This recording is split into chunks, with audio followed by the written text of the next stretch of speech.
Hello, John. My name is Spennico. I'm a practicing lawyer in the state of Pennsylvania. Additionally, I'm a team leader of a business consulting group of the Pittsburgh Regional Office of PricewaterhouseCoopers. I've had many clients just like you and have some great advice about starting your small business.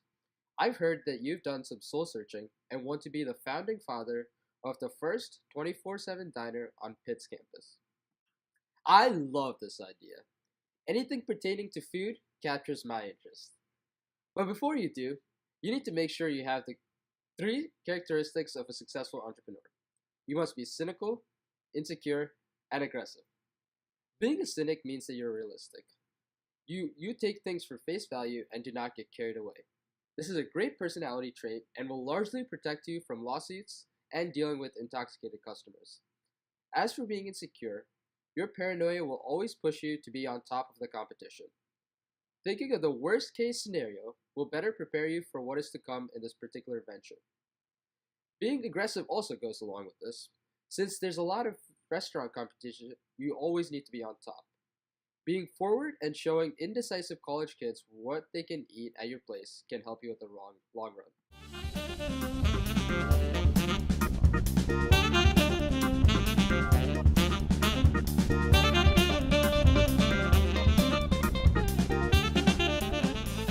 Before you open your doors, you need to make sure you know who your customers are. Now, being located on a college campus, I think it's safe to assume that you'll mostly be serving college students. But you need to remember that they're not your only customers. In addition to them, you'll also be serving their parents and the university staff. There may also be a lot of locals at your restaurant. I've heard there's a lot of little old ladies living in South Oakland, though I'm not quite sure why. You should make sure your business appeals to all these customers. But because you'll be servicing mostly college students, you should focus more on what these people desire and sell primarily to them. To do so, you must focus on what they fear and what they're passionate about. College kids' greatest fear? Grades, cooking, and having no food or money. Their passion? Sleep, drinking, and eating copious amount of foods at all times of the day. Being a restaurant close to them, you'll mostly be playing to their passions about cheap food. You will appeal directly to them because you will be open 24/7, meaning they can come to you for their post-party munchies. And being a diner, you should be serving almost anything at any time, and you should be serving it cheap. Do this and you will appeal directly to your primary customers.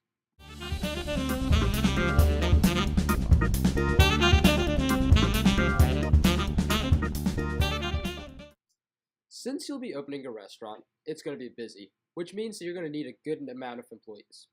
Starting up, you should be the one to recruit all of your employees, and you have to make sure that they have the same characteristics as you.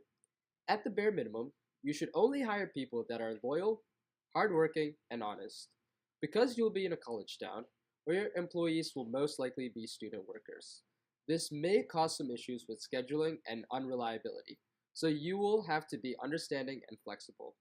This also means that you would need many employees to cover all of your shifts. Additionally, in order to be successful, you need to have chefs, accountants, a lawyer, an insurance agent, and possibly a mentor that has run a restaurant before. These people can cover the general functions of the business. Then comes the essential functions, which should be covered by you and only you. Focusing on only the essential functions will ensure that you do them right and efficiently. Your essential functions would probably include paying bills, organizing and maintaining good relations with your staff, ordering supplies, and dealing with the money. You will have to focus on managing these outside relations. Forming a good relationship with a supplier can ensure that your restaurant is properly prepared for each and every day.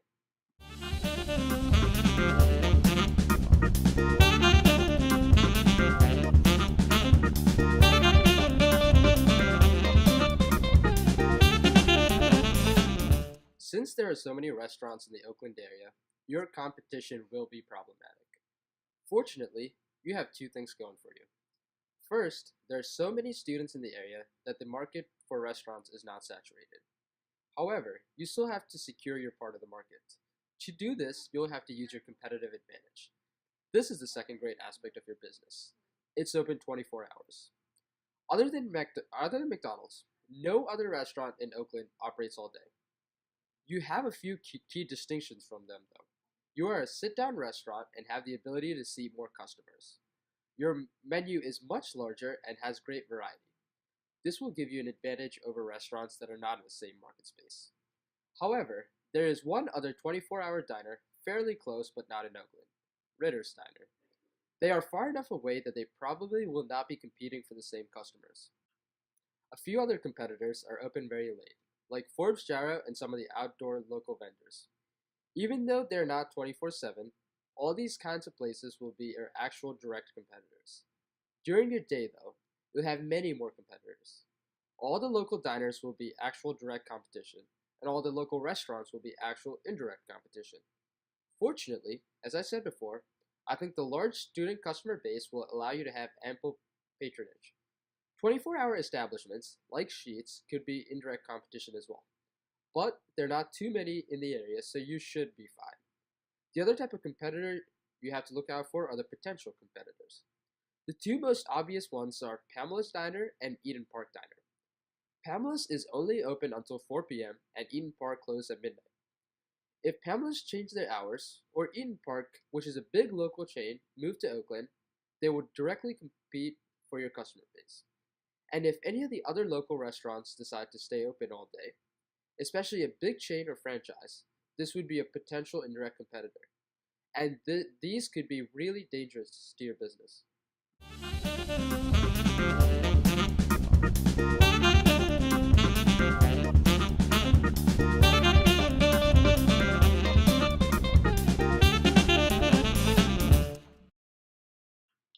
In order to start your restaurant, you're going to need money, and you're going to need lots of it. This is because you don't have any customers yet, and because the rent for a location on Forbes Avenue is very high. I guess it's a good thing that you're rich. If you don't have enough money to open, you can always look for investors. It's always important to know that if you do gain capital in this way, a part of the company is no longer yours. Anyways, once you open, revenue will start coming in from your customers, and you'll be rolling in the dough because of all the drunk kids who eat your food. Unfortunately, your money troubles aren't over because you still have to pay for things like advertising, ingredients, rent, license fees, utilities, and salaries. To cover these expenses initially, you may have to invest more capital to keep your new business afloat. Employing a good marketing technique that's appropriate for your customer base is essential for long-term operation. One method for keeping up business would be to potentially offer a certain percentage off for all meals for a semester for students who donate a specific sum of money.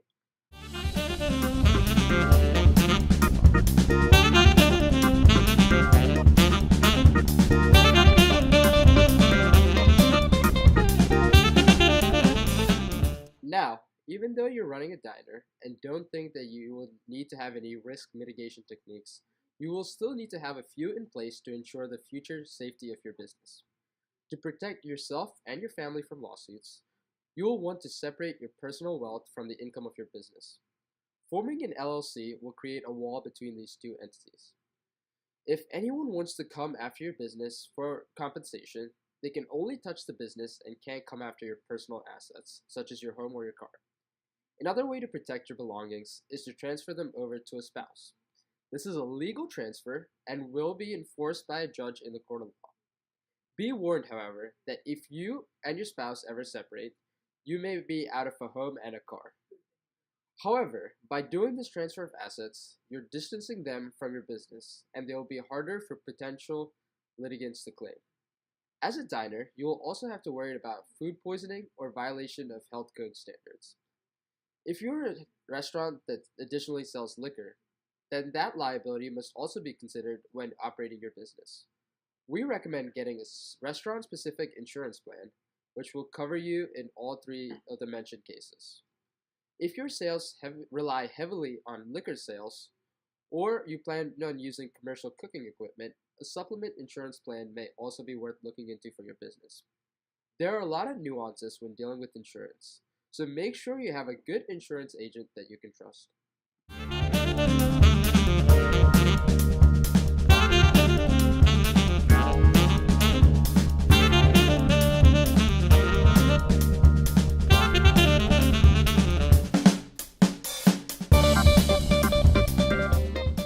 you are going to open a diner, there may not be that much to worry about in terms of protecting your idea.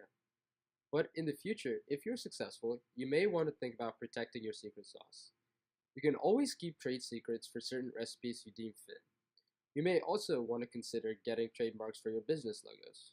We recommend getting any trademarks or copyrights for your logo and slogan as quickly as possible, and to make sure that it is used everywhere in reference to your business, for example, on cards and signs. This will ensure that any copyright or trademarks received will be recognized and upheld for your business, and it will give your business an official presence on Forbes Avenue.